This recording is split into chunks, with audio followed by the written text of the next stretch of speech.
Παιδιά, είμαι Μαρία Ιορδανίδου και σας παρουσιάζω την καινούρια μου δημιουργία. Είναι μεταφορικές κάρτες αυτογνωσίας.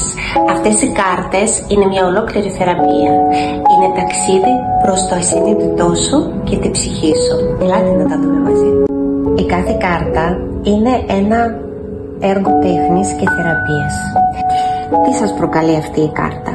Τι συναισθήματα έχετε βλέποντάς την? Βλέπετε ένα χέρι? Αυτή η κάρτα θέλει να μας πει για το σώμα μας και σε ρωτάει: αντιλαμβάνεσαι το σώμα σου, το νιώθεις, ακούς τι έχει να σου πει, το κατανοείς? Ρώτα το σώμα σου, ξέρει τι χρειάζεσαι. Δεν είναι απλώς κάρτες, είναι καθρέφτης της ψυχής σου. Σε συνεργασία με τη Μαρία Σαζακλή δημιουργήσαμε ένα μοναδικό εργαλείο αυτογνωσίας που σε προσκαλεί να κοιτάξεις βαθιά μέσα σου. Κάθε κάρτα μία ερώτηση, κάθε ερώτηση μία αποκάλυψη. Εσύ πόσο έτοιμος είσαι να συναντήσεις το πραγματικό σου εαυτό?